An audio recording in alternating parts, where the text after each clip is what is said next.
something you can take in. A dream of love.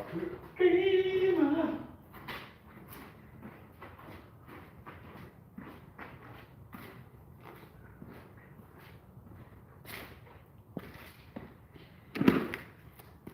All right. I am here. Let me just fix the camera. That's good. All right. I'm smoking a Lost and Found Spam Artist by Caldwell.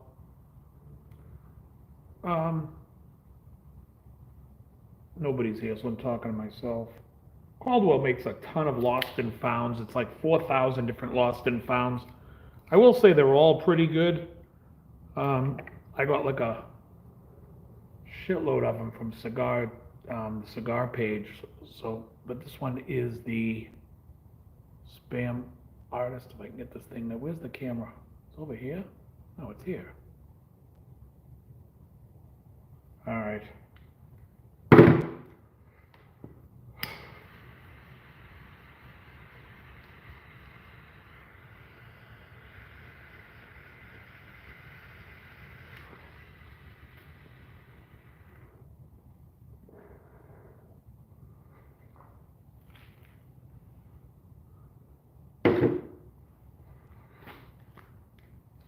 I figured I would go live today because, number one, it's like 55 degrees outside right now. And, excuse me. I was going to, I would have gone live tonight, but I know that my singer in AM station isn't feeling great. I know he was slammed with like 4 gigs this weekend. Hey, Anthony, good to see you, man. And so I'm not going to go live at my gig. Maybe in the next couple of weeks I'll go live. But sometimes, you know, like if Jim's voice isn't feeling 100% up to it, he doesn't really want it captured, which I can't blame him.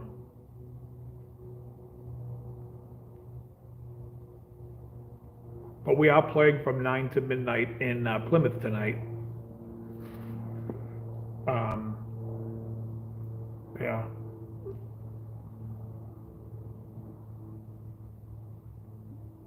You know, as you know, if you watch my channel, I have my other channel, Cigar and Pipe. I started smoking a pipe just to supplement because I smoked so many cigars that I wanted to cut down my cigars to like 2 a day or 1 a day. But I'm not loving pipe smoking. It's fun for like a minute, but the flavors, you don't get like the same thing you get from smoking a cigar. To me, a cigar is really rich, bold flavor in my face.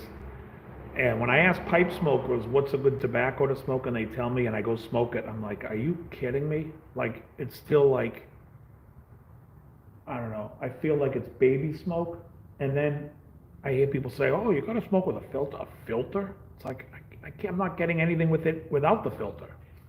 I just think it's very light. I mean, like, I enjoy stuff like, you know, Haunted Bookshop I think is good. Five Brothers is good. And the only aromatics I care for are half and half and velvet. I thought Boswell Northwoods was a decent pipe smoke, and I even like. Sorry, a little technical difficulty here with the camera. I forgot I still had it on my Wi-Fi. I always turn my Wi-Fi out when I'm standing and when I'm over here.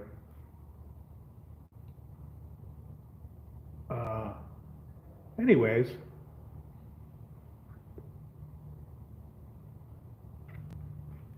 I figured I'd sit here and talk about things that I can't really talk about on my live. Well, I can talk about it on my live, the DL show. It's just when you have other people there, some aren't interested in talking about it. Like, we talk Carnivore quite a bit on my show. And I've been Carnivore now for 15 months. And I've been Carnivore now 15 months, so nothing different.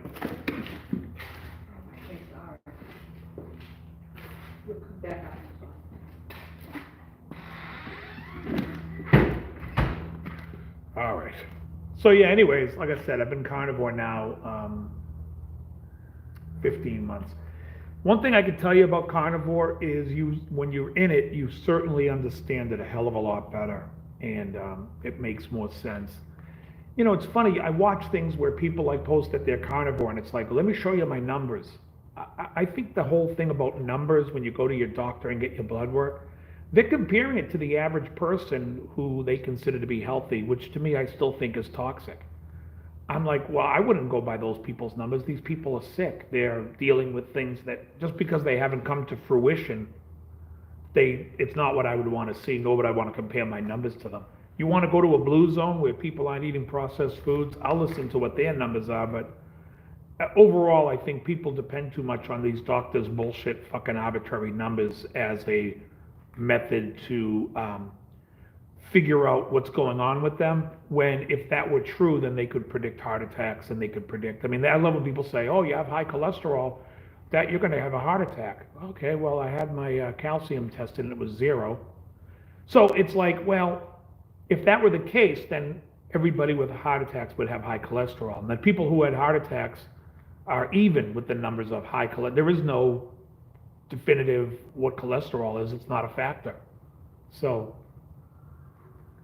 I find it like annoying when people sit there and talk about numbers. Like I said, if you want to heal yourself, and you have questions about it, you can pretty much learn the diet. Otherwise, do what you want to do. If you feel good with the way you're doing it, live the way you want to live. So it's fine with me.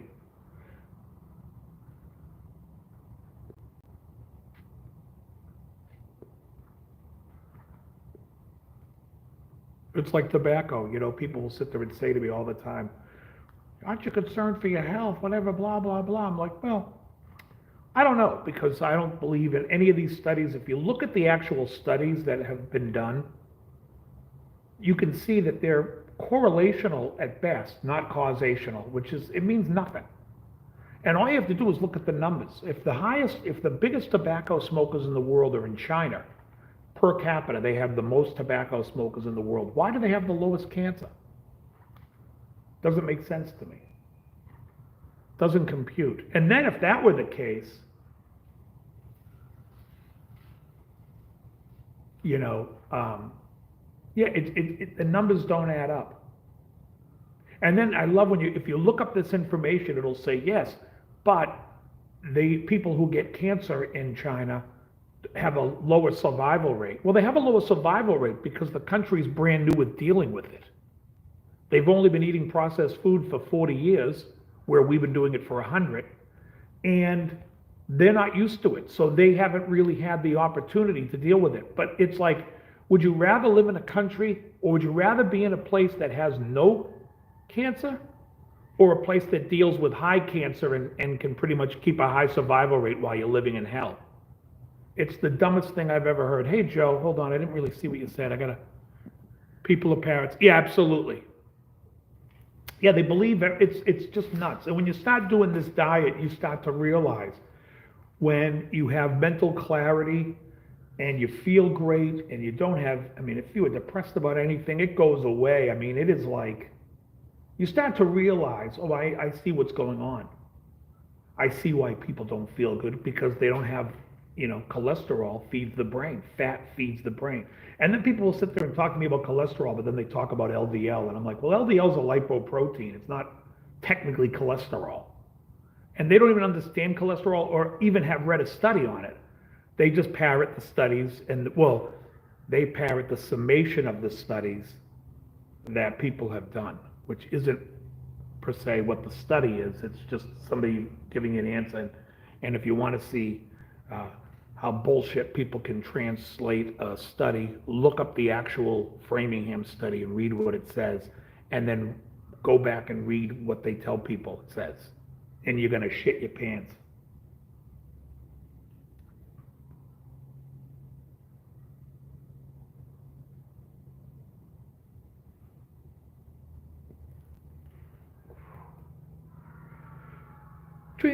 So I'm trying to figure out if we're going to do any new songs tonight at my gig. I have a couple in my back pocket that we could pull out. Really just depends on what the crowd wants. We try to be accommodating at the same time. I'm not very accommodating when I hear people call off garbage. A woman a couple of weeks ago asked me if I would do Brown Eyed Girl, and I said, absolutely not. She was like, well, it's my favorite song. I said, no, it isn't. She's like, it absolutely is. I said, well, if it was your favorite song, you would have a copy of it in your car. She goes, I do. I said, well, then go the fuck out to your car and listen to it and get the fuck lost. At which she literally started laughing and says, you are a bastard. And I was like, yeah, you're probably right.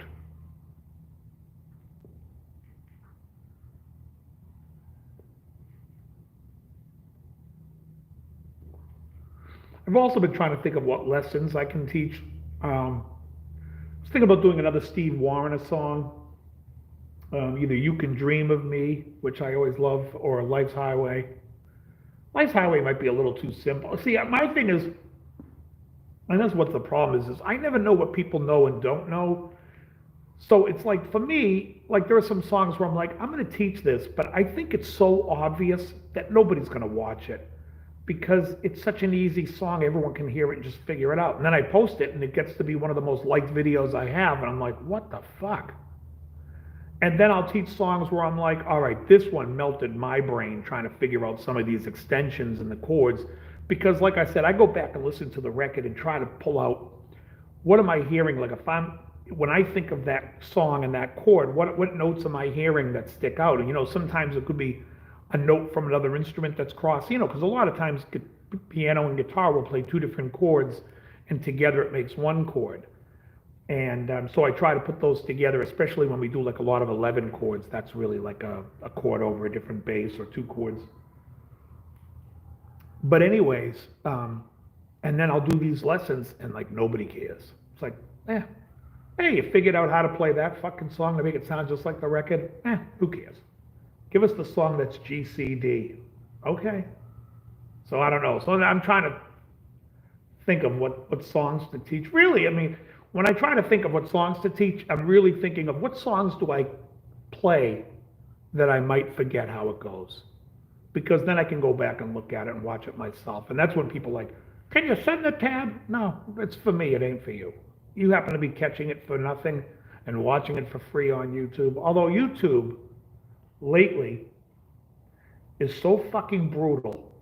There's so many ads. I gotta tell you, last night I was like, I was either gonna go out and see a band. A buddy of mine who I sometimes play with, who you've seen on my show here, Danny, had a gig.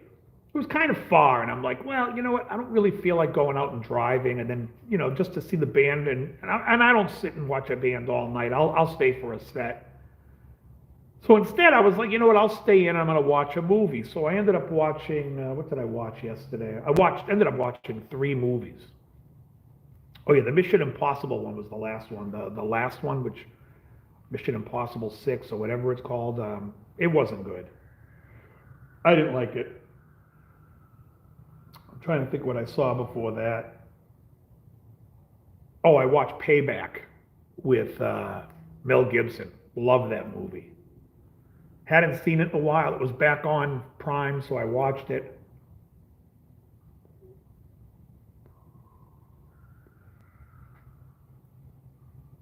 I watched another movie, but I can't think of what it was.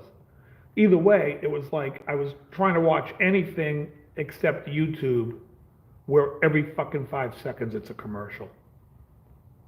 It's a goddamn commercial every time. It's like you watch an interview, and maybe it's a 7-minute interview. Before the thing starts, it's a commercial. 1 minute in, it's a commercial. 10 minutes. I mean, it's just like, it seems like every 5 seconds I got to sit there and wait for this thing to go through so I can skip it. And what I do every time I watch it, I'm like, okay, I'm never going to buy their product. Everyone that advertises on YouTube, I'm saying I'm never going to buy their product. Because all they do is interrupt my show. Aspen Dental, we're engaged. I saw that commercial, like I said, I don't know if you watched my other show where I talked about it. I watched that commercial, I'm like, here it is getting thrown in my face again. A lesbian couple's getting engaged. Big deal. Like, you have to appease to the 1% of the, and then I'm watching it, and I've seen the commercial like 10 times, and every time I'm like, I can't stand it. And then the other day, I was close to the TV when it came on, and I was like, oh, that's a guy? And then I realized it wasn't a gay couple, it was a straight couple. And I was just like, how hilarious. Like, where did they get this fucking Peppermint Patty looking idiot?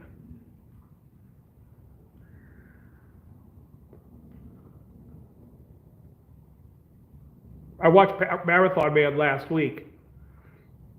Movie's terrible. Terrible movie. I ended up hating it. I liked it as a kid, and I remember liking it, watching it when I was like in high school. As an adult, I think the movie's awful. This guy's going to torture Dustin Hoffman and ask him, is it safe for him to go to the bank? But he doesn't mention, oh, before I go to the bank, I'm going to walk through the part of town that has the most Holocaust survivors to price out some fucking diamonds. Oh, okay, as long as you're being very cautious. We can see in the movie here, you're trying to be ultra cautious by torturing Dustin Hoffman, asking him if it's safe, yet you're going to walk into the most Holocaust survivor neighborhood in New York City, the Diamond District, to price out some diamonds. Yeah, you're a genius. And then you hire a German girl to go in and sleep with him so you can keep tabs on what he knows. I get news for you. They don't know who you are at the bank. Why don't you just pay the girl half the money you paid her to bang Dustin Hoffman, have her go pick up your diamonds, and the movie's over. It's so fucking stupid. I was like, this is so stupid. He walks in the bank. He's got the key to the safety deposit box. They're going to let him in. If she had it, they would have let her go in. It's so fucking dumb. This guy's forging paperwork all over the place. He can't forge paperwork for the girl and say he was that guy's daughter that died and had the key. No, instead, I'm going to torture you through dentistry and ask you if it's safe for me to go to the bank. But before I go to the bank, I'm going to go where everyone recognizes me. You're a genius. Good movie. Fucking dumb. And the movie's called Marathon Man because Dustin Hoffman is preparing for a marathon throughout the whole movie. I guess his first marathon, which is good that he needed it because at the scene he's got to run away from the villains, from William Devane, etc. He has to run about a mile. He has to run a fucking mile. Oh, well, thank God you're preparing for a 26-mile marathon so we could see you at the end of the movie run a mile and jump in a cab. That's fucking great. God, he was able to run that mile because he's preparing for a marathon. Hey, asshole, I don't run. I could run 2 miles. I could easily go run right now 2 miles. This guy's running a mile and jumps into a cab. He's winded.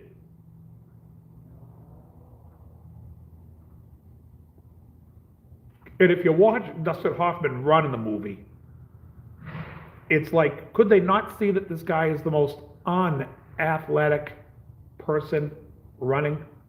He was running like it was the weirdest thing in front of it. I'm like, what the hell is going on? I'm like, instead of that, they should have just shown, what's that, Mike Tyson's Punch Out? They should have just cut to a scene of the Mike Tyson running in Punch Out.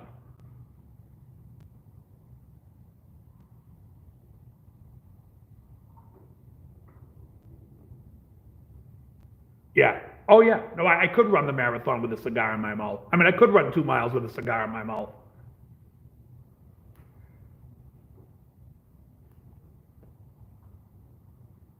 The hero marathon runner, he ran a mile before he jumped into a cab.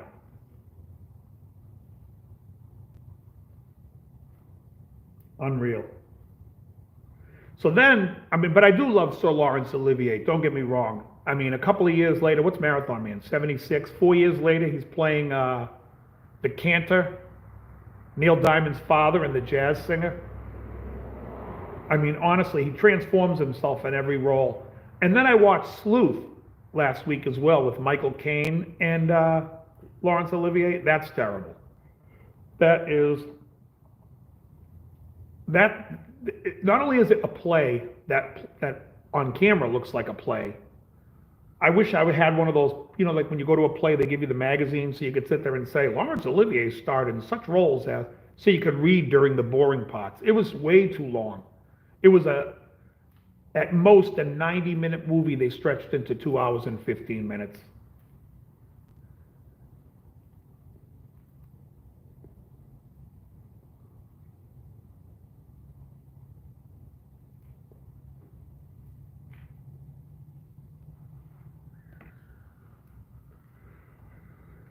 What else have I watched?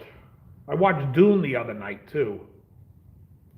The new Dune from 2000, maybe 19. Hey now, maybe 2019.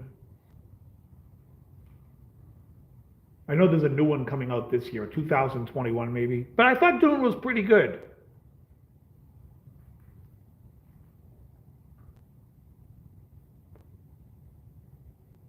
I should say it was entertaining to say that. What else did I watch last night? I can't believe I'm blanking. I watched Payback. And then Mission Impossible I watched last. Oh, I know what it was. I watched The Taking of Pelham 123, the original, last night. I love that cast. Martin Balsam, Robert Shaw, Hector Elizondo, Jerry Stiller, Walter Matthau, everyone's favorite, Kenneth McMillan. Kenneth McMillan's the rich man's Dolph Sweet.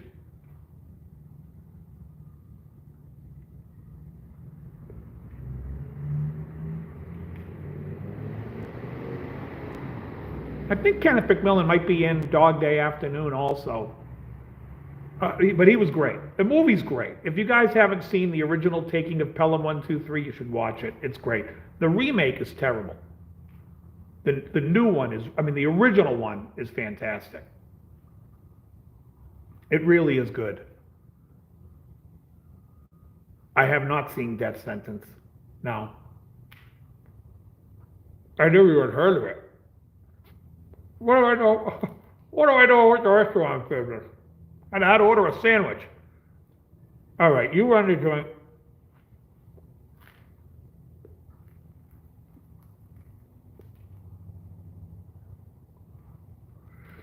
I'll tell you, Caldwell makes this Lost and Found cigar. This one's called Spam Artist. They make about 900 different Lost and Founds. So much so that I don't even remember, like, I ordered a bunch because they were blowing them out on sale. And I didn't even care which ones. I was just ordering all these different ones. Every one of them I've had. So far I ordered 5 different ones of 5 packs. Yeah, the Hugh Caldwell. And they're all good. They're all good. I mean, would I go buy these again? I mean, if I saw them on sale, but I'm not even committing what one is to memory, like what this one tastes like versus the Spoon one. I mean, I just don't know. It's like, there's just too many of them.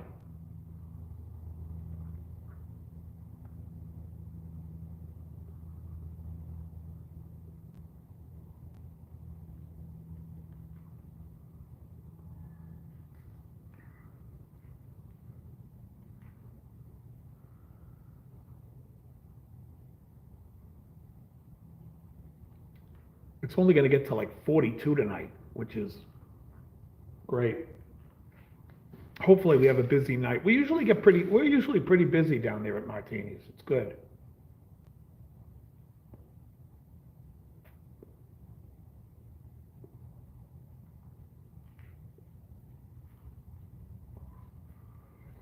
Smoked a pipe last night. What the hell was I smoking?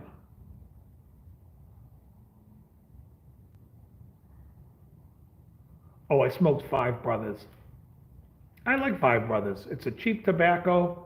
It's like an old codger blend, but I like the flavor of it. And I like the shag cut. It's so like papery thin. You can jam everything into that fucking pipe and get a good hour smoke out of it. It was good.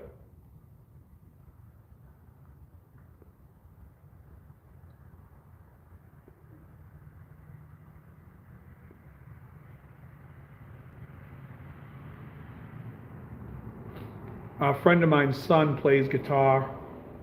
I guess he's been out playing in a band. He messaged me this morning asking me, he says his son is interested in this JCM 900 amp.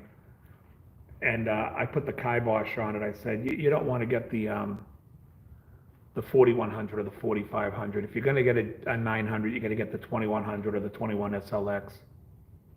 It's just, I think the 4100 and 4500 are just terrible amps. I guess Bad Cat's been doing pretty good. Good for Bingham.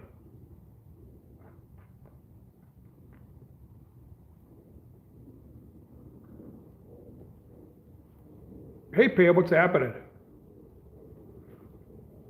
But yeah, I'm so far removed from amps and all that stuff. The only thing I'm looking at possibly getting is, which I might get it next week if I, well, it depends. For the next two gigs, I use a hardwire reverb for my guitar when I gig, and then I also go into the reverb in the board. And I use a mix of both of them because the reverb in the board is like a shorter reverb, and I like the longer reverb when I play lead, especially on an acoustic because there's like no sustain really. So I'm thinking about getting that Joyo Atmosphere. I think that's a really nice sounding plate reverb. It has some shimmer. Um, but as far as gear goes, yeah, I'm done. I play what I play. I like what I play.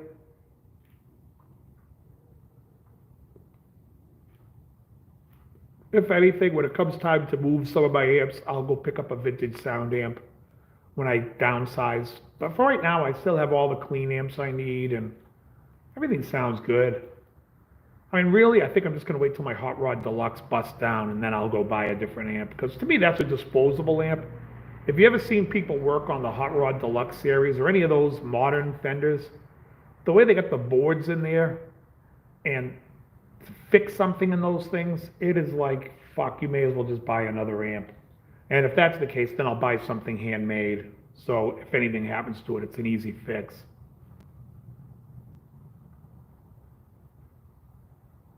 Because that's the reality of it. People sit there and it's like, oh, I got a handmade amp. Well, it doesn't sound any different, and it's not going to sound any different.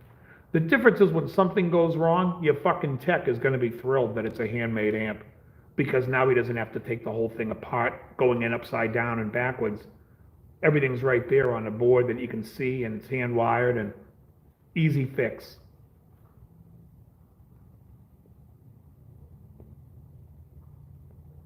But if you're not somebody that gigs all the time and you're gigging a few times a year or once a month, you're not going to have to worry about hand wired or any of that nonsense. Your amp will be fine.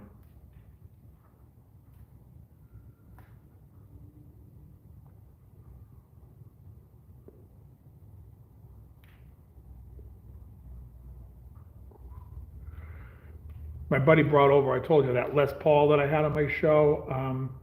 It's a nice Les Paul studio. He wants me to see if I could sell it for him, but we'll see if anyone's interested in it. But I had a couple of students play it already, and they liked it, but not enough to buy it.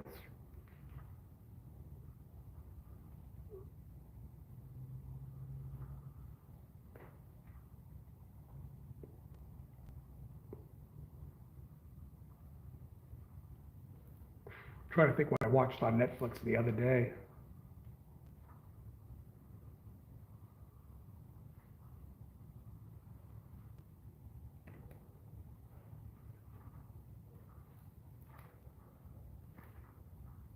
Anywho, everything else is going really good. My gym, my days in the gym have fucking been great. And that's the one thing about Carnivore. When you first start Carnivore, you're gonna lose a little bit of strength in the gym. Um, you lose a little bit of energy, and I would say after like 3 or 4 months, it comes back. And so as long as you don't let your ego get in the way of that and panic, because yeah, I mean, I went from benching 140-pound dumbbells to 100-pound dumbbells. And now I don't even go higher than 130s now, but I can throw 120s up pretty much with ease again. But yeah, you do lose a little bit because your body hasn't really figured out how to convert the fat into sugar for your muscle. And once that takes place, everything goes back to normal. So my days in the gym have been excellent. I feel great, strong as ever. My waist is fucking tiny. It's ridiculous. Guy asked me on Friday, he says, hey Dave, I gotta ask you, what is your waist? I was like, well, technically it's a 30, but I can't wear a 30 in jeans because I can't get my legs in them. So I wear a 31, but I have to wear a belt with it because otherwise then it's good on my legs. Like I'm wearing them right now. They're good on my legs, like just enough room. But my waist, it would be like, it's a little baggy, so I have to wear a belt. Which is crazy because in high school I was a 32.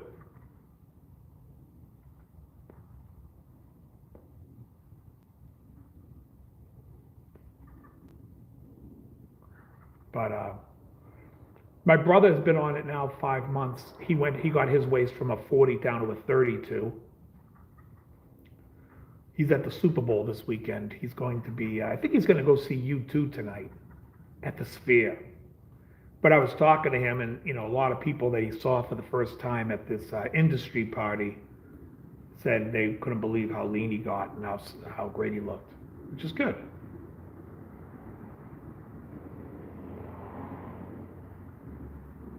He's completely red-pilled like I am. And so, when people sit there and say, how can you never eat pasta?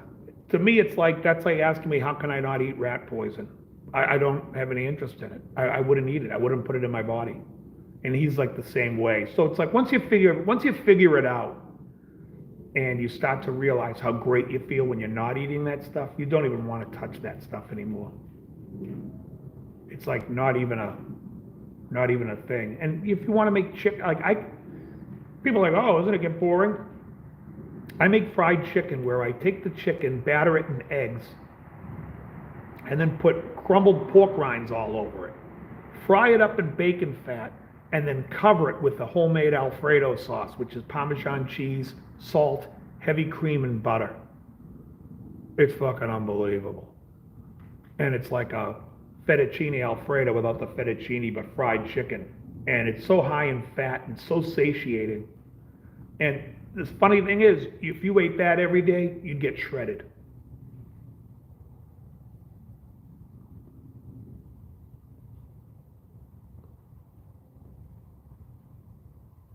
I was in Costco and a woman was like looking at these steaks, and I went to grab the ones next to them because they were so much higher in fat. She looked, she goes, oh, don't you think that's high?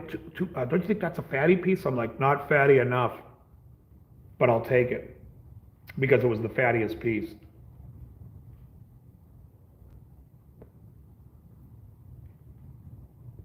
So the diet is very high fat, moderate protein, zero carb. Anyway, enough about that. I'm sure I'm boring you all to tears with it. But it's crazy. The results are crazy. Yeah, totally. Beautiful day. It's almost 60.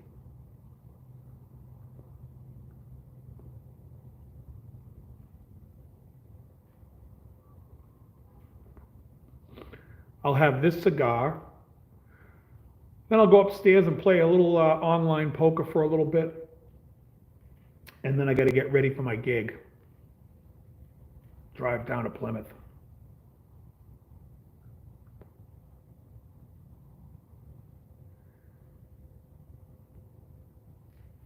Do I like the new Fender guitars? Well, my problem with Fender guitars is, and I make the same problem with G&L, and I think G&L should address it because they're a smaller company. And they also, just because like Leo started the company, they have a lot more of a modern history with Leo than Fender does. So they should be like Music Man. When Leo made all the early Music Man stuff up until like 79. And then Music Man got sold, I think in 81, maybe 81 to Birdie Ball. And they fixed all the shit that they felt was wrong with it. They put a truss rod wheel on there. They make a better instrument. So if you pick up a Stingray from today, and you ask me what I think is better, the original Stingray in 76 or one of the new ones, I'll say the new one is way better. I would much rather play a new one. That's me. It's a better instrument. It's easier to take care of. So with Fender, I don't really care. To me, it's like, unless you put the wheel on the neck, which Fender did, I think, on the Ultra Strat. But then again, they use the same C neck shape on everything, which sucks. And when they make a V neck shape, it's not wide enough for me. I like a wider neck. So I just feel like they make vanilla, and it's like, yeah, do they make the best vanilla? Probably. One of them. I think G&L makes a decent vanilla, although their Strat, the bridge, I don't care for. They have things they could fix, but there are other companies that make a better guitar. But the Strat is my favorite kind of instrument. So all my Strats have Warmoth necks. They have the truss rod access underneath the neck, the modern truss rod access. It's not a wheel, but it's pretty close to being as easy.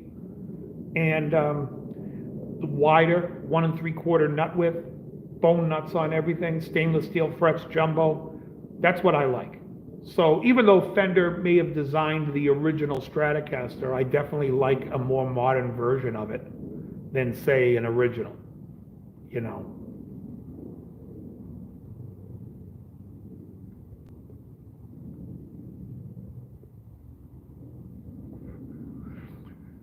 I saw a review of a Firefly Stratocaster, and for the money, with the stainless steel frets, the nice bridge, the wheel, I think you're getting 10 to 20 times the value that you would get in a Fender in one of those Fireflies.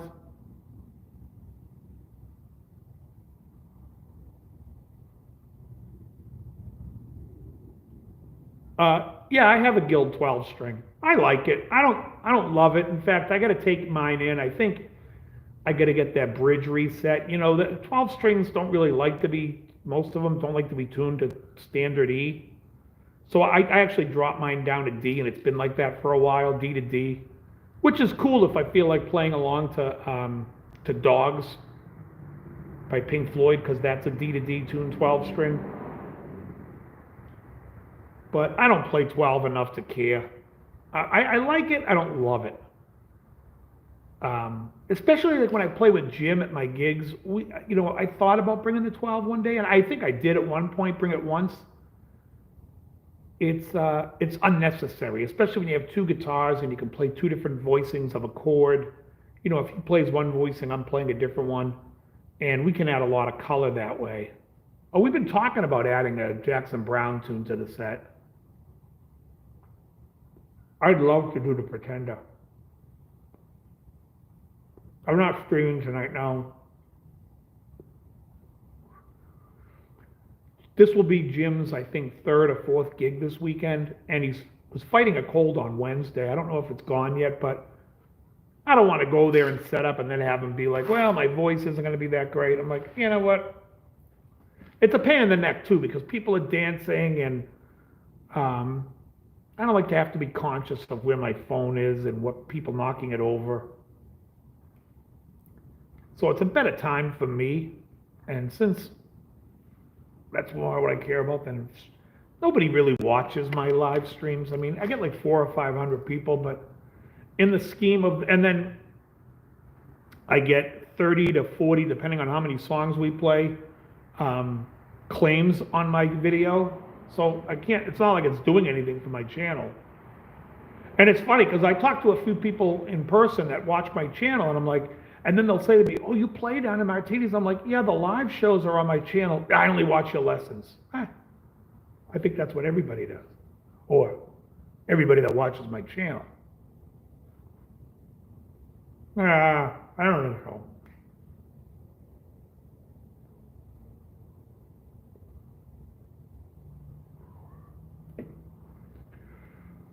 I don't think so. Not good enough for me anyway, at least not worth it for me. I mean, that's not 400 or 500 watching it at one time. That's 30 people, 20 people watching it, you know, and then people watching the replays, and who knows, are they watching 2 seconds of it? It doesn't, I don't know.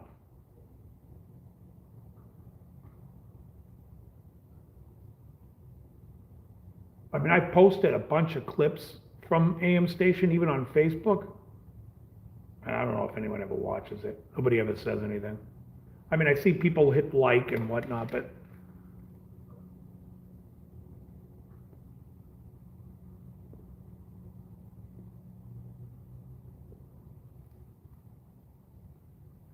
if you're ever in the Boston area, by all means, come down to Plymouth and check us out. We have fun.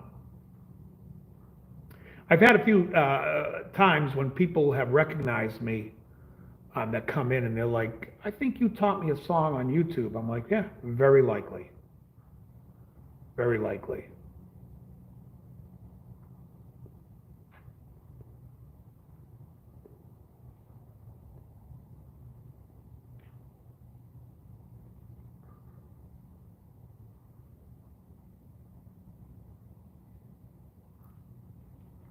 But yeah, I'm going to say it again. If you haven't seen The Taking of Pelham 123, the original, I highly recommend it.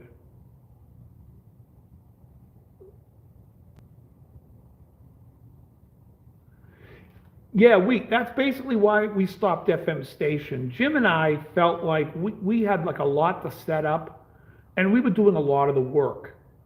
And and it just seemed like nobody else was interested in doing the work.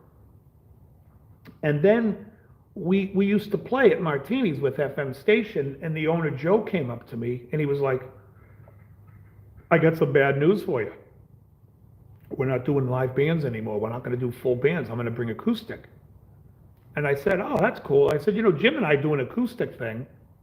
We've been doing it for like, you know, we do it all the time." And so he was like, "Well, let me book you two times." He's like, "I'll do it twice in the month of September." And this was September of 2021. Yeah. Yes.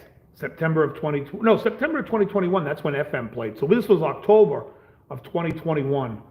And so he hired us twice. And then he came back to us on the second night that we played there. And he's like, "Let's discuss your pay again."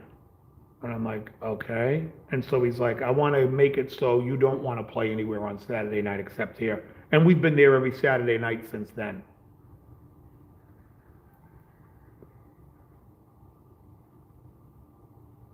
Setup takes about 15, 20 minutes for me. For Jim, maybe 30 minutes because he sets up the PA. And Jim has a tendency to talk the whole time with everybody in the place. While he's setting up, he takes his time.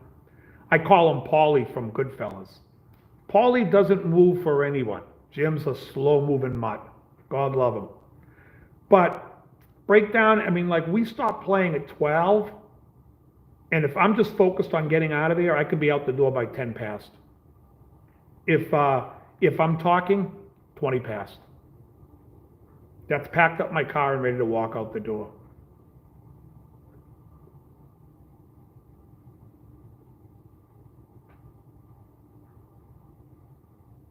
So it's the easiest thing with set, and that's why we like doing the acoustic gig because it's so easy to set up and tear down. I have a gig next week with Emily on a Friday. That's going to be in Rhode Island. That'll be fun. We haven't played in a while, and the place basically just started back up doing music again. I got to message him. I got to find out because I knew when we left the last time he was buying a PA system for the place. And he was like, "Well, I'm taking a break from music, but I'm going to be setting it up. Then when we come back, you can just plug in to our board." So, I never followed up when he hired me again. So we're playing this Friday. And then Saturday, I'm back in Plymouth again.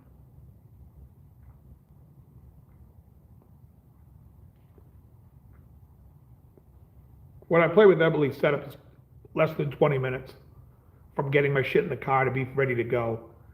And teardown's the same. It's just super in and out fast. It's easy. Um, the harder part of that gig is I'm playing all the parts myself on guitar. So we definitely have to be careful of what songs we play that I want it to sound good at least on one guitar. Whereas with Jim, we can get away with doing a little bit more because he's a second guitar player. So if there's a song that has like a real, you know, a melody going on another guitar or really famous parts of the song that you need to hear from another guitar, we pull them off. I mean, you guys know, you've seen, like when we do like Hysteria, you know, Jim's just pounding out the basic chords and I'm playing all the, you know, the main line. So, and that kind of thing sounds really cool. Oh, hold on, I'm missing all these. How far from Steve from Boston? Steve's in the next town over from me, I would say. I don't know exactly where he lives. I know the town he's in. I don't know where in the town he lives, but I would say he's probably, if I jumped in my car, I'd be at his house in 15 minutes, taking side streets. I don't know what happened. I hit something.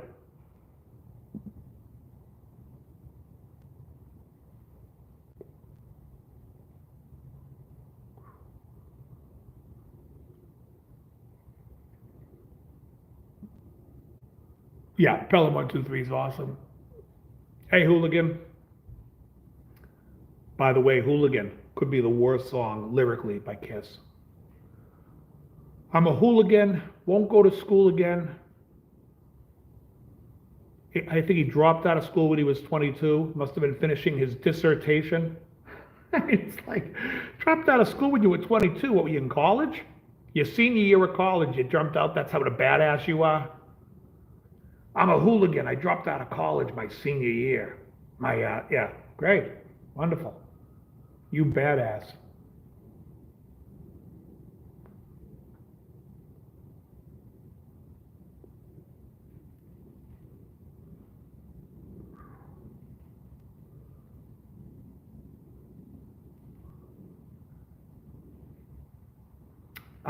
Yeah, Pelham 123 is one of those movies. Every time it's on, I'll watch it.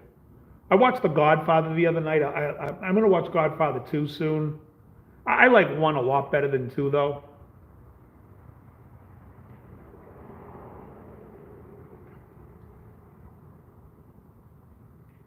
But I like to watch the movie at least once a year. Like Goodfellas, I'll watch all the time.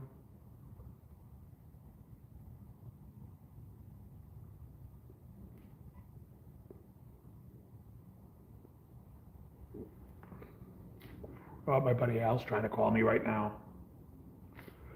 Oh, well, Al, I can't answer the phone. I'm doing a live.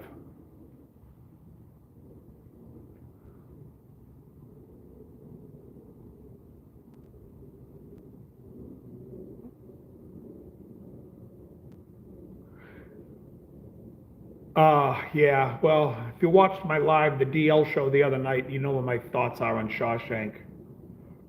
I do not like that movie at all.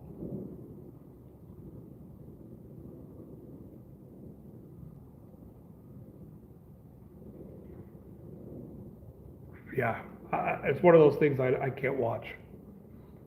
I've seen it years ago. I hated it. I was like, I just can't. It just was too cliche for me. I know Krellbar had issue with that I said it was cliche with the warden that was like, just not a fan. Lockup with Stallone, that's a good prison movie. I like that movie. With all its cliches, I liked it. What time is it? Somebody want to tell me the time? Because a Holy Grail I've seen a billion times. That's fantastic. And Life of Brian is fantastic.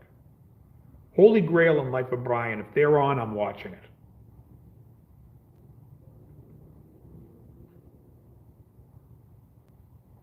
A what? A Grail? I thought Escape Plan was pretty good. I think that Schwarzenegger and Stallone. Brubaker.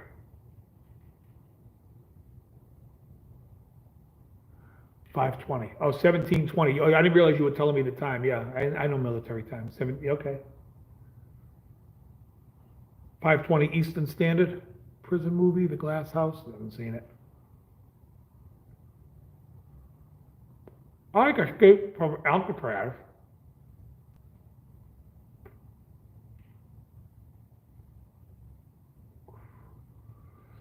Escape from Alcatraz was good. But in general, prison movies to me are like, I don't care for them.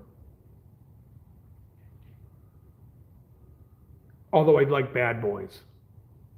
Oh, in fact, I love Esai Morales. And Esai Morales is in the last Mission Impossible movie as Gabriel. I fucking love Esai Morales. He's great. He should be in more stuff because I think he's great.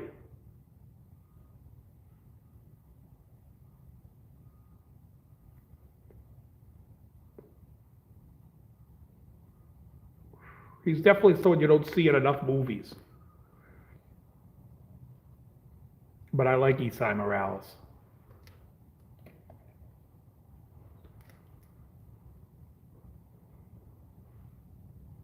How you doing?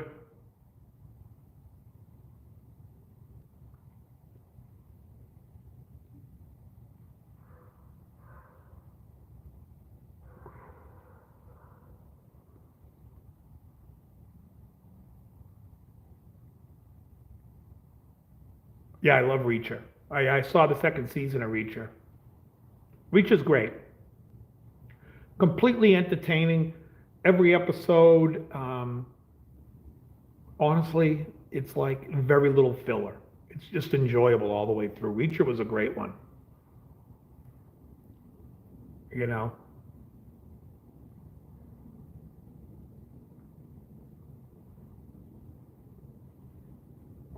I've been listening to a lot of old time radio when I go to sleep. On YouTube, I listen to the Basil Rathbone and Nigel Bruce Sherlock Holmes radio show, where they're just pushing this Petri wine, all these wines from California from the Petri Company, which I had to look up and see what the hell is a. And then there's another one where Tom something, I forget his last name, he takes over as Sherlock Holmes, and it's just they're selling some men's hair tonic, and the ad is so fucking hysterical when the guy talks about the hair. In fact, I wanted to write it down and do it tonight at the gig to read that ad. It is so absurd. I forget the name of the hair product. Begins with a K.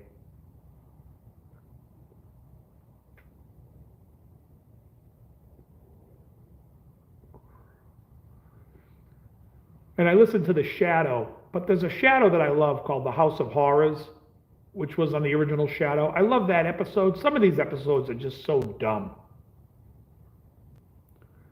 So dumb. How come I can't see you? I only see a shadow. I am the shadow. Oh, really? Yeah, we haven't figured that out.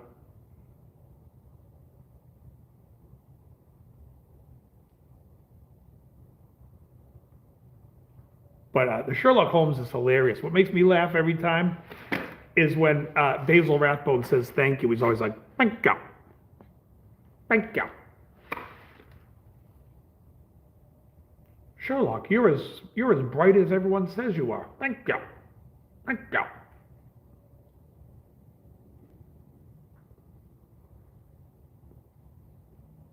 If you haven't seen the TV show Sherlock Holmes from the 50s, it's out of England. That's a great show. I like that Sherlock Holmes better because the Watson character isn't like a stumbling bumblehead like the way Nigel Bruce plays him. He's always like, it's like listening to fucking Biden. Attack of the Killer Tomatoes. I know you. You're from Attack of the Killer Tomatoes. No, you don't understand. I'm a singer. A singer? No, I know you from Attack of the Killer Tomatoes.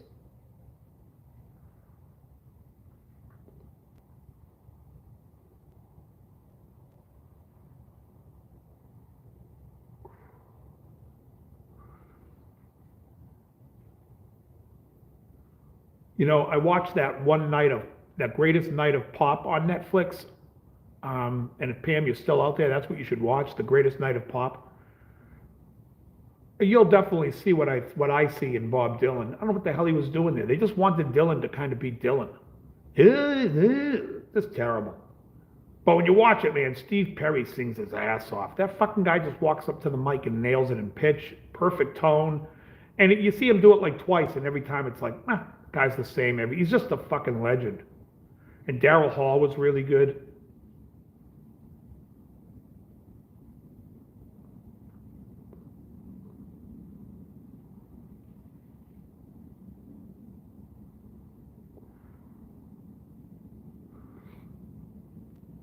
Oh, Kenny, cool. Yeah, no, it's fucking great. When you put that bacon grease on it, the crust that it develops on the steak, so tasty.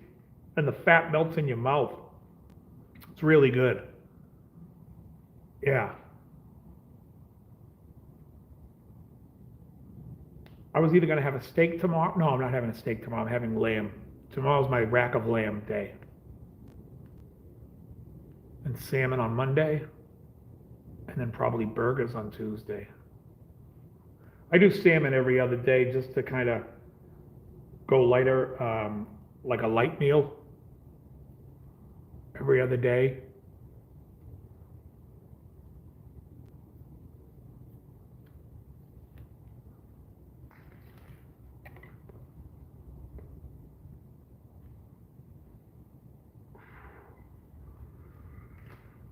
Ah.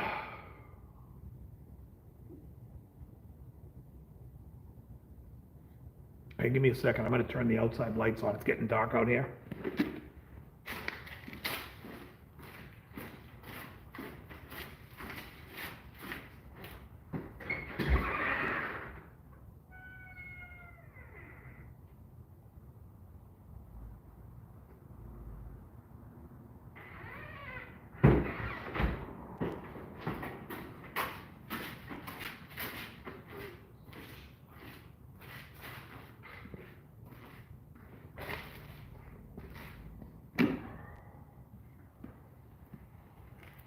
Dreamer, nothing but a dreamer. Do you use the cedar plank? No. So when I cook salmon, what I do is I cook my eggs in butter. Will you turn the outside light on over there?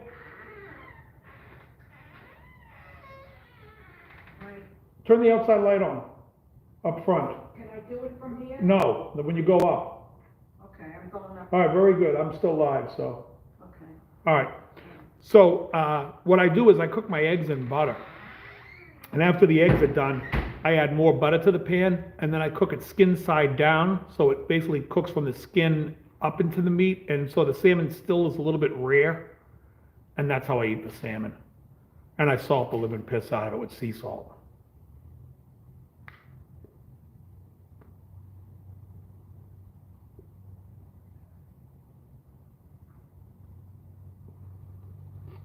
Dreamer. I did. I love that series. My only issue with the series was that he didn't smoke a pipe and that he had a nicotine patch. It's just like so like, oh, we're gonna be so fucking politically correct with that. It's like, smoke the fucking pipe. Holmes smoked a pipe, smoke a pipe.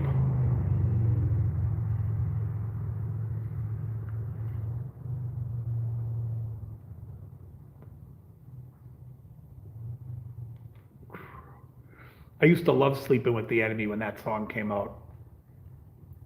I had a buddy of mine that loved that album, and we'd always listen to Sleep. Had a dream, I was there sleeping in the eye of the storm, and now I'm sleeping with the enemy. Oh, it's great. Oh, I thought about doing a lesson on School. Would you guys like a lesson on School by Supertramp? I was also going to play the little harmonica intro in there. I think it's just a C harp. Hey, Johnny Bean, what's happening? But I thought School would be a good song to do because he uses really cool inversions on that song. The A minor, he plays up like a C6 on the 8th fret. It's a lot of really cool chords. How I'm going to call the chords, that's going to be another story altogether because because it is a C6, but it's technically an A minor. It's an A minor. And then the next chord is like a G6. But again, it's played with an A in the bass, so you could almost look at it like a 7, like an A9, an A add 9. No, an A sus2, A7 sus2. Let me see, there's no third. Yeah, like an A7 sus2. And then there's an A11. And then an F major, and then an F6 with an A in the bass.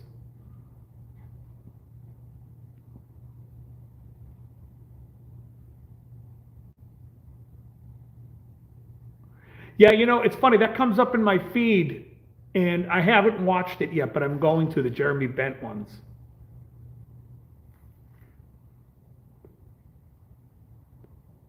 But what I love on the radio show is when Nigel Bruce is like, "Oh yeah, I'm sitting in here. I'll come sit down and have a pipe. Let me fill my pipe, and then we'll tell the story of my good old buddy Sherlock Holmes."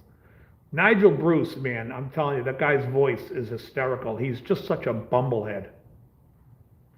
Even in the movies, like what was the one where he constantly falls into the marsh? Was that the Baskerville one? And the Hound of the Baskerville is so dumb. Like, that's my least favorite story of Sherlock Holmes. Everyone always says, ah, it's the best one. That's not the best one. It's stupid. You can't figure out the guy's got a dog.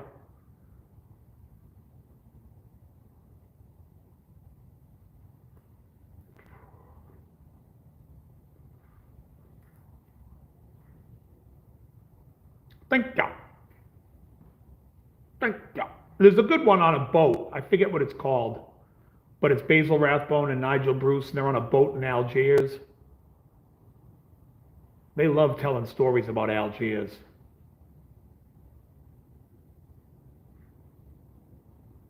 Morocco and all that stuff, the Casbah.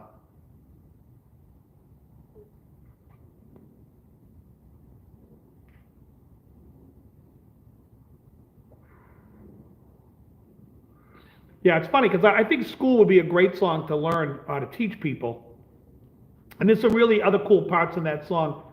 I gotta say that album, I like that album a lot. It's probably my third favorite Supertramp album, where 1 and 2 it's definitely can change on any given day, which is either Breakfast in America, which I love, but I also really like Crisis, What Crisis. I think that's a fantastic record. Which means from those 4 albums in the 70s, from Crime of the Century, Crisis, What Crisis, Even in the Quietest Moments, and Breakfast in America, I think Even in the Quietest Moments is the weakest. And it's still a pretty great record. I think From Now On is on that album. Guess I'll always have to be, guess I'll always have to be. It's you for you and me for me. That's the way it's gotta be from now on. I love From Now On. That's a great song. Baba G's a great song on that album. Give a Little Bit is great.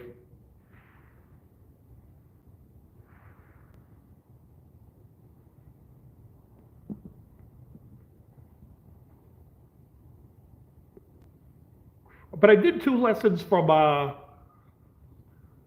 did 2 lessons with from the Crisis What Crisis album, and they don't get much love. I did Easy Does It and Sister Moonshine, which I think are 2 of the best songs on that album. I mean, to me, that's the best album opener, is Easy Does It to Sister Moonshine. And I don't think anyone really, I mean, I don't think it got that many views compared to like when I did Breakfast in America or The Logical Song. We do The Logical every night in Plymouth. It goes over really well. People love it, especially when we go into the boo doo doom boom boom boom boom boo doo doom. I don't think people are expecting us to go to that section, and we do it.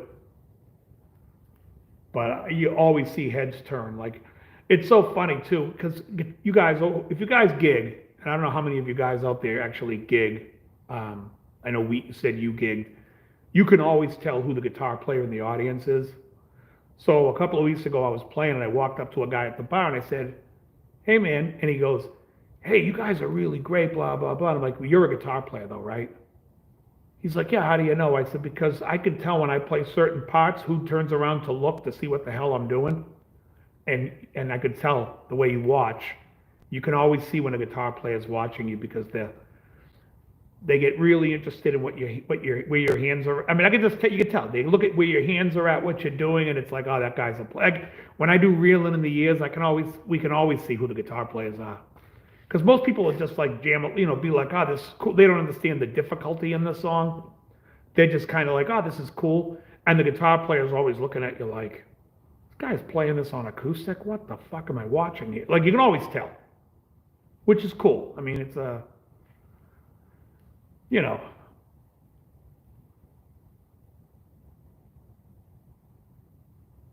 Oh, I didn't see that one. I missed that last one. Hold on.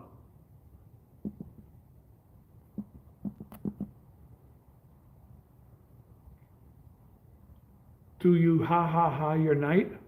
What is that? Did I what?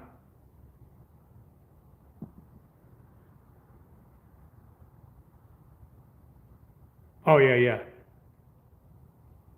Yeah, you can always tell.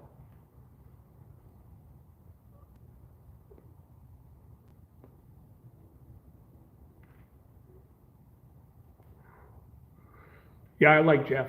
Jeff's a good player. To me, Jeff is a rock player, playing in Steely Dan, and he approached it. I would say, if someone's to ask me what I think of him, I think of him as a rock player who approaches chords like a jazz guy.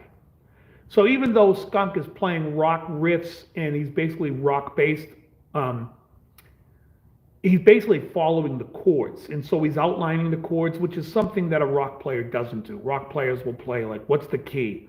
So if it's like a B minor G to A, rock player will just play in B minor and we'll play that the whole time. Whereas a jazz guy will approach each chord as a separate scale. So he'll see it as a B minor, a G scale, and then A, and can approach. And you hear that a lot in Steely Dan, because Reelin' in the Years is the same way. The opening introduction, well, the whole song is really in the key of D, right? You got the G add 9 to the A add 9 in the chorus. And the lead basically outlines those chords. It outlines G and A. It doesn't do really much outside of it. I mean, it takes a melodic approach to it, but it really is just outlining the chords as opposed to thinking of the song as in the key of D. Because if you would ask a rock player to come in and that song never existed and Steely Dan's looking for a rock player, and they say, and the rock player would be like, what key are we in? We're in D. All right, well then you know what he's going to play, because he's going to look at it through D as opposed to the way the jazz approaches is following the chord. And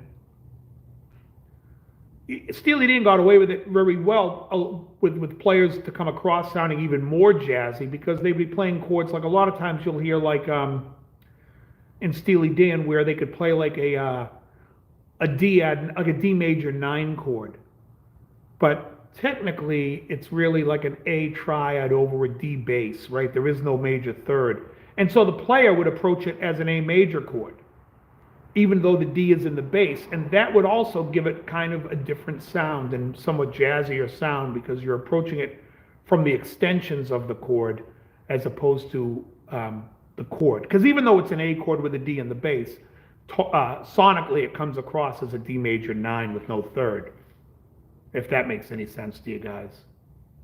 And that'll help you if you ever want to play over jazz stuff, is to find out what the chord is being played within the chord.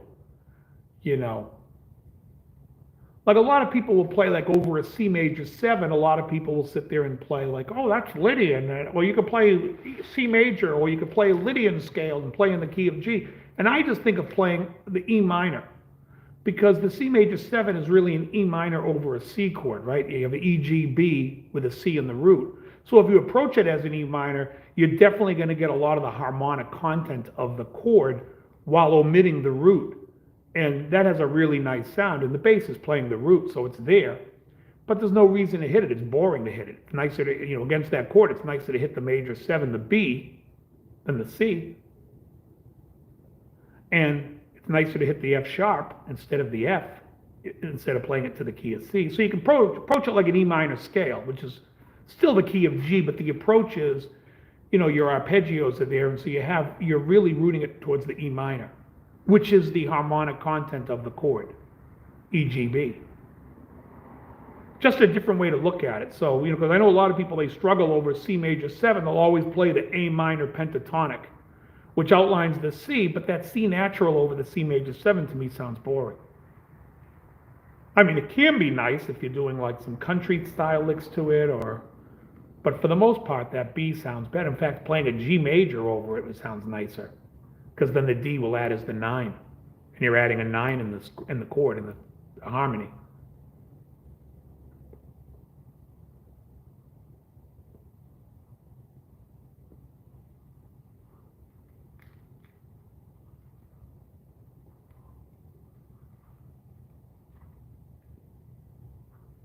So where I think Skunk's a really good player, I think Larry Carlton is the best guitar player to play on those Steely Dan records, as far as playing what I would consider to be more real traditional jazz approach to those solos and whatnot.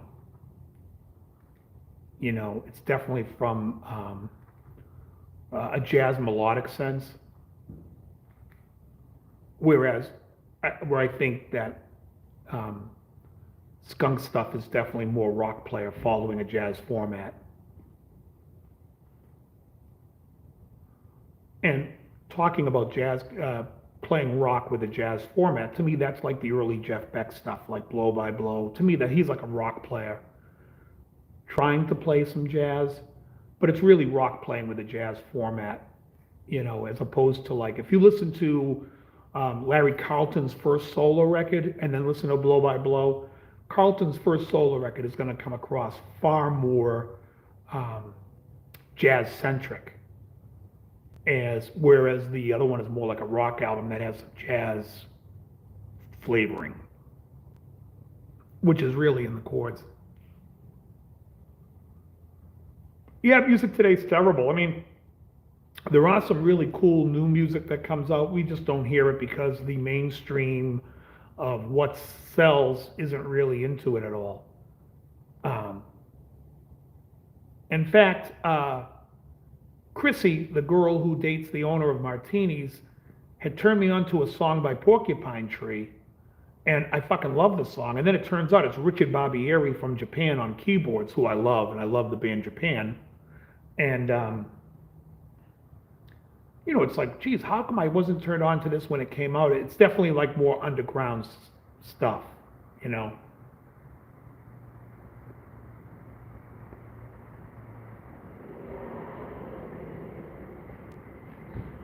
There's a guy, I think his name is PD Bass or PB Bass, whatever. He does a channel on bass stuff. And he did a thing recently on how good Mick Karn is.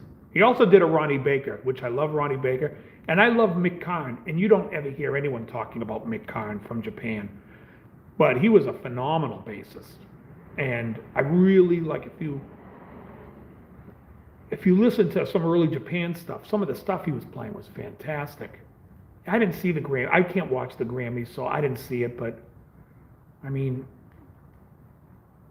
I wasn't never a big Tracy Chapman fan. It's not my stuff, but I mean, I can understand why people like her. But it was never my thing.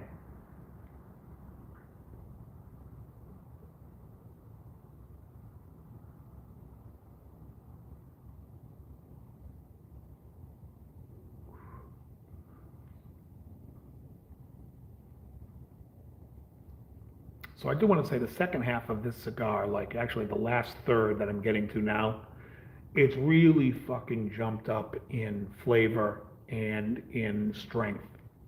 Right now it's fucking singing my tune. I'm really liking it right now. Much better than when I first lit it. It was good. It was just a little bit medium, which I feel to be a little bit, it's nice. It's just not ringing my bell right now. It's not new.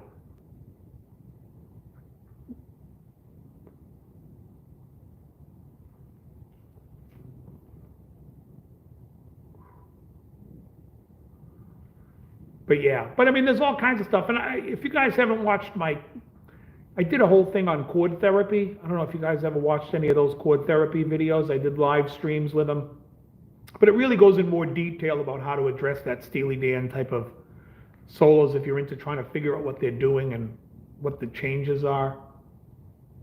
Because I don't really think of I don't really think of Donald Fagen as a jazz guy, as much more of someone who loves jazz harmony and put them into pop songs. And, which a lot of guys did. Ambrosia was big into that, and Player, Hall & Oates. Keith Urban, I'm not really that big on. I think he's okay as a guitar player, but he's, I would say as far as like the guys like Brent Mason, Steve Wariner, Brad Paisley, I think are much better players. Whereas I think of as Keith is like a bigger pop star than those guys maybe, and so therefore he gets looked at a lot more, but I don't think he's that good of a player. I mean, he's good. Definitely he can play. I just don't think of him on that level of like the real Jimmy Olander from Diamond Rio, Brent Mason, that type of echelon of player. I don't think he's got that chicken picking thing down quite as much. He's more like a country guy who's a rock guy. But, I mean, he's good.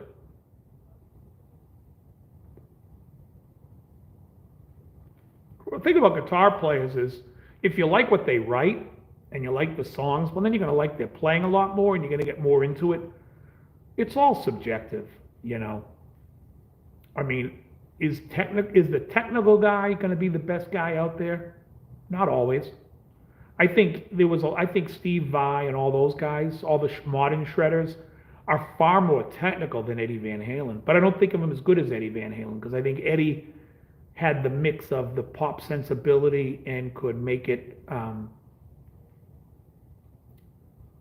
made it palatable for a listening audience. Whereas I think like a lot of the Steve Vai stuff, like especially like you hear Steve Vai on the Fool for Your Lovin', which is the Whitesnake song from the '89 album, I think it is, from Whitesnake's Slip of the Tongue.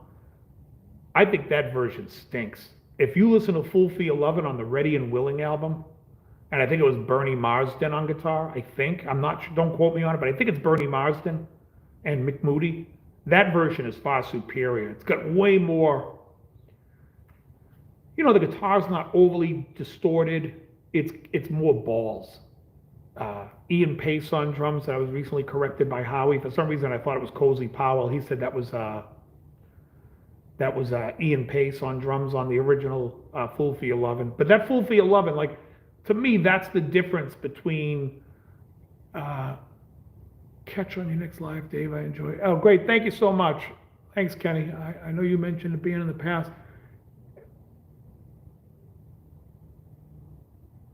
Song Wailings from a Bill band similar to.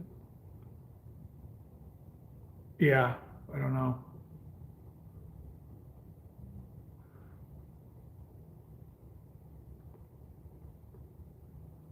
It was funny. The other day I was listening to, in my, I made a channel on my, in my Spotify when I go to the gym. And the other day, Gates of Delirium came on from Yes.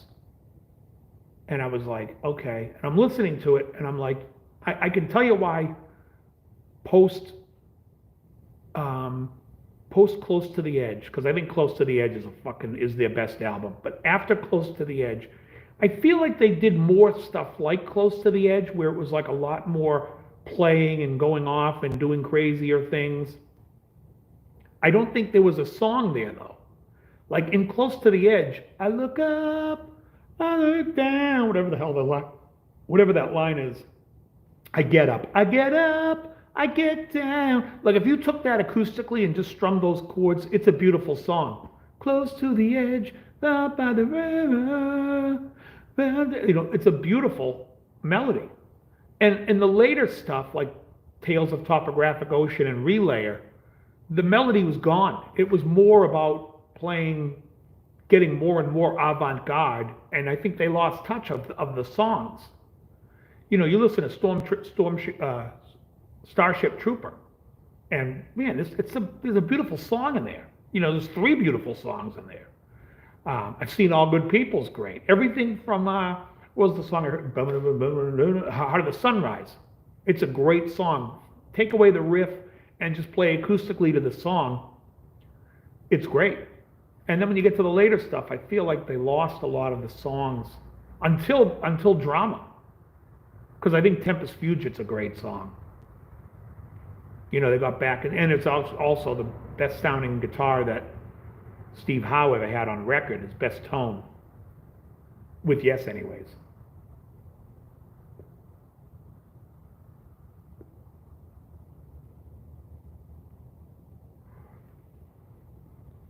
Again, all my opinion. You could disagree, but I think that's why those records are bigger, because I think there's songs there. You could strip it down to the acoustic version of this. I mean, you can hear, like, you say da-da-ba-da-da to the corner of your eye, send an instant karma to me. You can play that on acoustic, and it's a beautiful song. Initial it with loving care, yourself. I mean, it's great. And the stuff on Relay and Tales of Topographic, it's way more technical. And I don't think, and when they get to the hook, I'm like, this really isn't a good hook. There's nothing that you come back to that centers you into the song to go, all right, this is what we're getting to.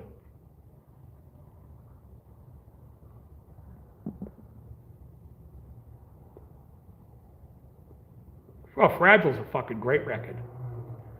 I just think that Close to the Edge, the song Close to the Edge is fantastic. The song In You and I is fantastic. And Siberian Katru, fantastic. All three songs on that album are great. There's only 3 songs on the album. Like, well, basically like Pink Floyd Animals. I mean, they just put like Pigs on the... Is it Pigs on the Wing? Yeah, Pigs on the Wing intro and outro on it. But other than that, it's 3 songs. You know, Dogs, fucking Pigs, and Sheep. All 3 fantastic songs. Dogs is fantastic. Pigs is great. Sheep is amazing. I think Pigs might be the worst song on the album. And it's a fantastic song. So that tells you how good I think. I think that's Pink Floyd's best album. I think Dogs is a fucking A+. Sheep is an A+. And Pigs might be an A-. Yeah, I think it's their best album.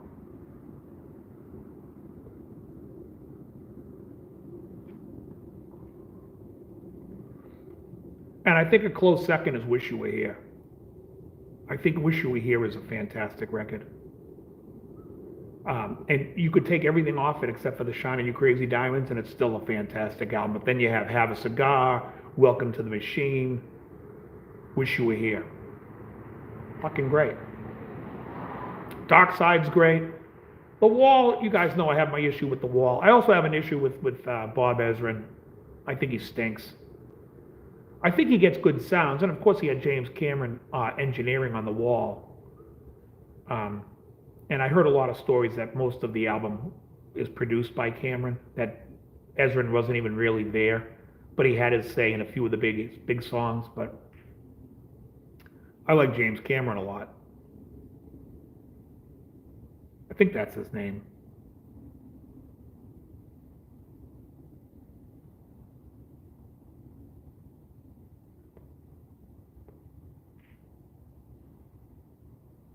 But Ezra I don't like. And as everyone knows, I hate Kiss Destroyer. And the funny thing about Kiss Destroyer is, out of the first 6 Kiss albums, Destroy is the best recorded. It is the best sounding. But I mean, I think the songs are just as bad as fucking Music from the Elder. In the first 3 albums, there's you know, they're recorded terribly, but they're better records. I think Destroy is like, why I don't like it so much is, like, when I listen back to it, I'm like, I understand why the 9-year-old Dave liked this album. But 55-year-old Dave does not. Because it's a kid's record. It's like children's music. Flaming Youth, Do You Love Me, Great Expectations, all fucking horrible. King of the Nighttime World, I think, is like a schlocky song. I think Detroit Rock City's a cool song musically. Lyrically, I just think it's silly. This song's about a guy driving to a Kiss concert. Oh, you fucking fags. Who cares? You know, all those bands, they all wanted to be Led Zeppelin in the 70s. Except Zeppelin ain't writing a fucking song about somebody driving to a Zeppelin show.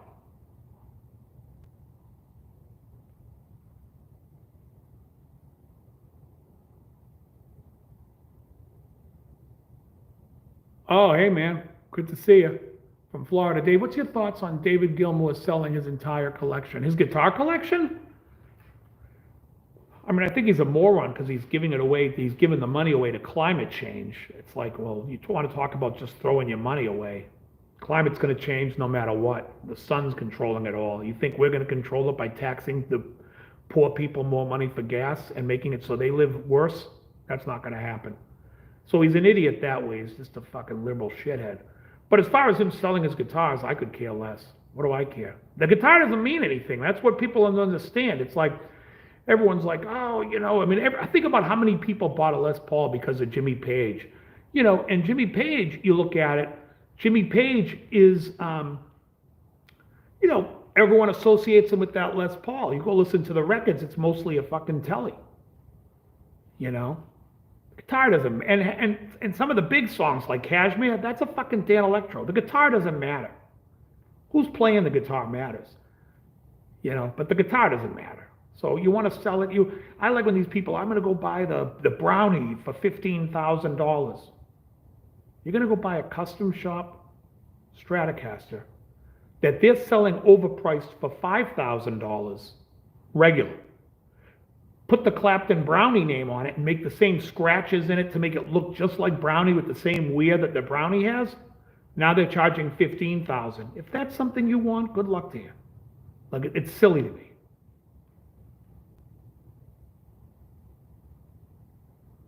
Ever played?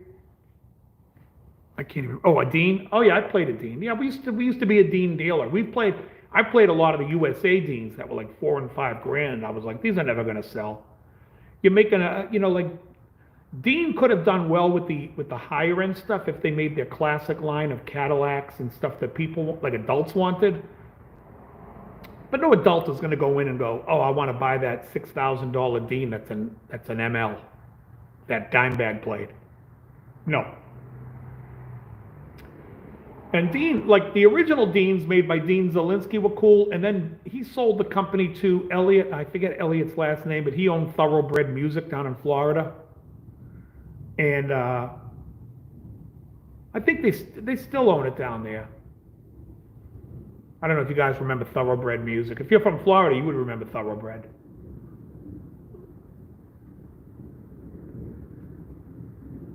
But that's who's owned Dean for the last, I want to say 15 years, 20 years they've owned Dean. They had Dean Zielinski working as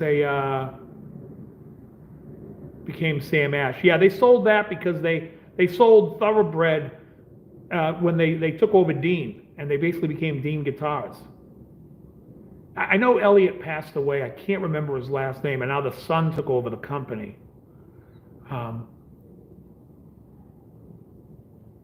mean, some of the problems that Dean had, I think, was quality control in Asia, where they were getting their guitars made, and they didn't have the same quality control or the same care into their instruments that, like, let's say Schecter and ESP did. And when I say ESP, I mean the ESP LTDs that were being made in Korea and now elsewhere. But Schecter and those guys definitely had more of their hand in the QC of it all, definitely going over there more, making sure they knew what they expected and what they wanted. And I think Dean suffered a little bit from the fact that their quality control wasn't as good. But if you found a good Dean, I mean, I forget what the Dean guitar was called that looked like the Omen. They had a guitar that was, I mean, I think they went right to the same factory and had them build an Omen with a Dean headstock. And those were decent. They were fine guitars. I mean, these days, most of the guitars, if you see a guitar made overseas, especially ones that are made in China, I mean, those aren't really made by the company. They're OEM made. It's made by an outside company that's manufacturing for them, and that outside company is owned by the Chinese government. That's how communism works. And, they're making guitars. There was a while where Masterbuilts, where the good Masterbuilts by Gibson, the Epiphone Masterbuilts, were being made by a company, a factory that was making the GAD series. So if you can find a used Guild GAD called Guild Acoustic Design, you can get those really cheap, and they're fucking great. And now that factory, when Guild was still there, and I don't know if Guild is still there anymore, they've changed hands a few times. When Guild was still there, they were also making guitars for Eastman guitars. So they made fine guitars, and those GAD series were great. I mean, they were really well. That factory had the hammer come down on them by two other big companies, so their quality control was very good. I don't know what they're doing now, if they still even. This was 10 years ago. If they're still in business doing the same thing. But if you're interested in an acoustic guitar and you want to buy a good one used, that's a Chinese guitar that you can get a great price on, look up the GAD series, GAD series from Guild. You'll find them used everywhere, and you can get a good price on them, and they're great guitars.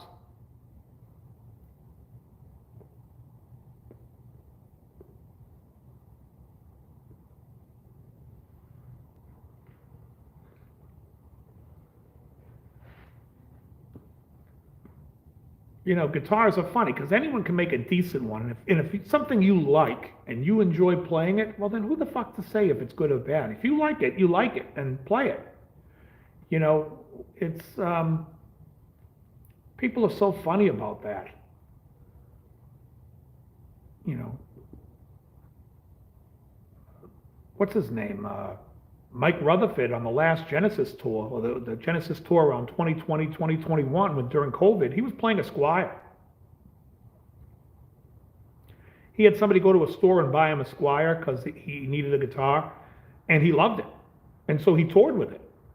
You know, some people sit there and say Squires are a beginner guitar. They're whatever you want them to be. You want to play it? If you play it and you think it feels good, and if you're a little crafty with a fret file and can make it so it plays the way you like it to play and all even, and go have at it. You think the guys in China can't wire a single coil pickup like you need to go buy a Duncan single coil pickup? It's please.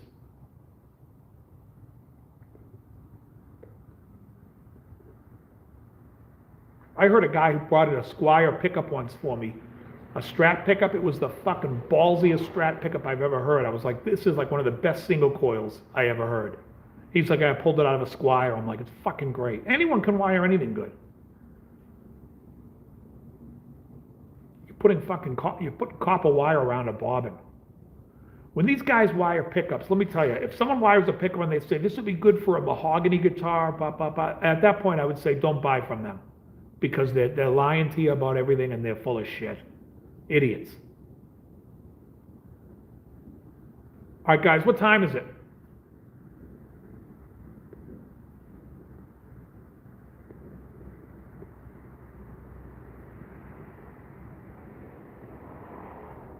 It's getting dark here. So I'm figuring it's got to be pretty close to 6 o'clock. I got to leave here at 7.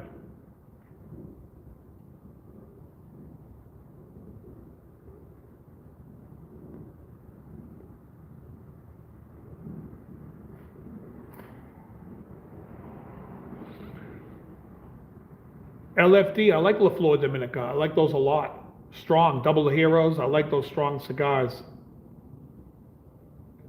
Lately, what I've really been liking is the JFRs by Aganorsa Leaf. What does it say? 11 p.m., what is that? Oh, that's 5 hours, you're in England, so that's got to be, so it's 6 o'clock?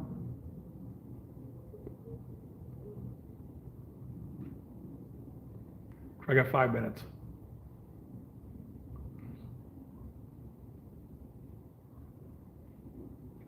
Same with amps. I went to an open jam, and the guy running the open jam asked me, he's like, what do you think of the amp that you're playing up there?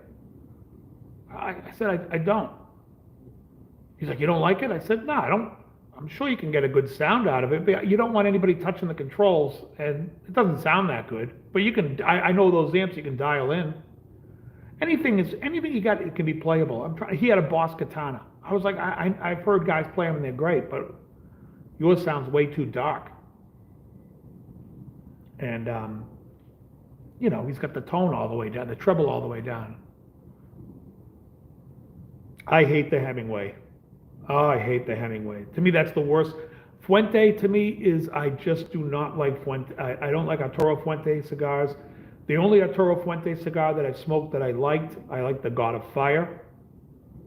And the other super expensive one, but they're way too much money for what they are. But the Hemingways, the short story, all that stuff, I feel like I'm smoking a shoe. My favorite cigar is Dunbarton's Todos Los Dias. I like a strong cigar. Hey, thanks, Anthony.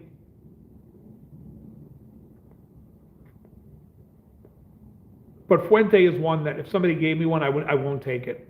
I'll be like, I'm good. It's one cigar I do not like. I know people love it. And again, it's just taste. It doesn't mean I'm right. Obviously, it's a huge seller cigar and people love it. It has a taste to me that I don't like. In fact, the only other time I had a taste like a cigar like that I didn't like, is the, it's an AJ Fernandez. I'm trying to think of which one it was. It's the New World Cameroon. Oh, it had that Fuente taste where I'm like, I can't smoke this. And somebody was like, oh, you don't like Cameroons? I'm like, I love Cameroons. That one I don't like. And I don't like the Fuente. But yes, in fact, there's a guy that I smoke cigars with down in Rhode Island, and he's he always, well, we'll smoke 2 or 3 cigars together. He always has at least one Hemingway, one Fuente Hemingway. And then he'll smoke the other one he likes to smoke is the Padron. Now, Padron is one of those ones where I don't care for the 1000 series, anything in the thousands, but I do like the 64th anniversary. I think it's a good cigar.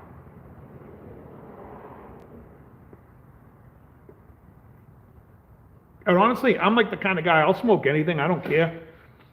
Lately, I watched the guy's a pipe smoker, and he was saying how good this, Pador,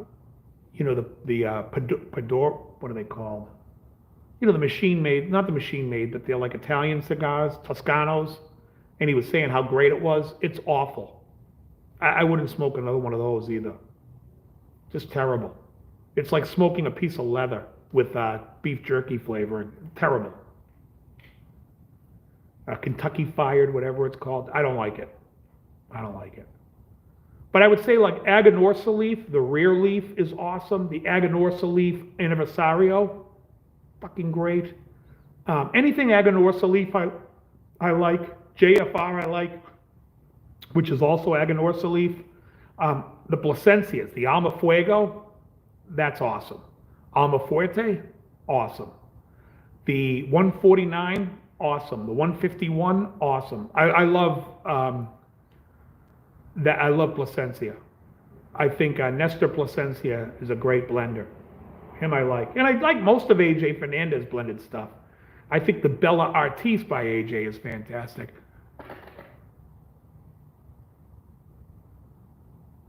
Oh, if you hate peppery, let me tell you, the Drew Estate blackened cigar is terrible. I love the Oliva V. The Oliva V is one of my favorites. I call it smoking a pretzel. I love the Oliva V. I've smoked about 30 of those in the last 60 days. I love them. Love them. I like it better than the Melanio. But the blackened, you're going to hate.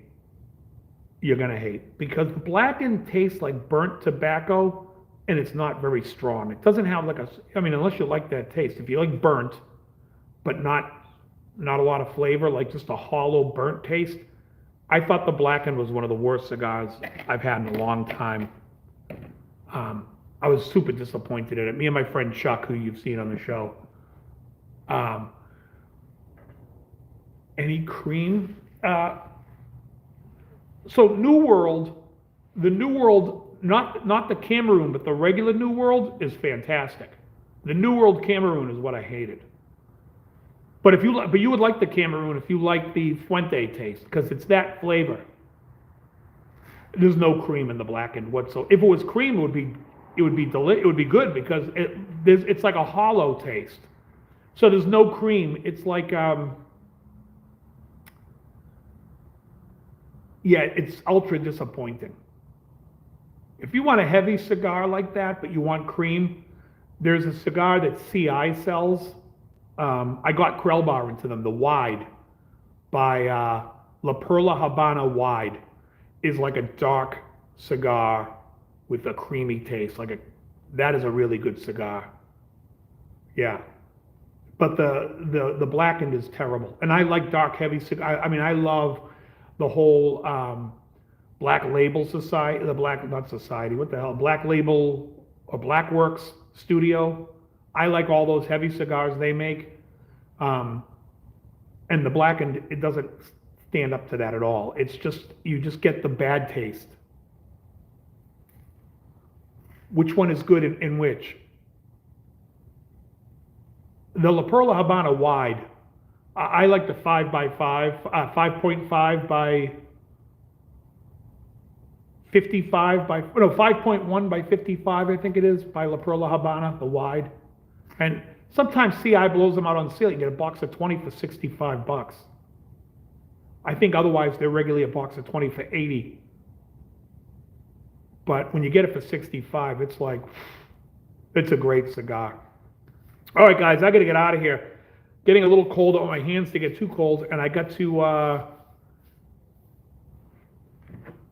get ready for my gig.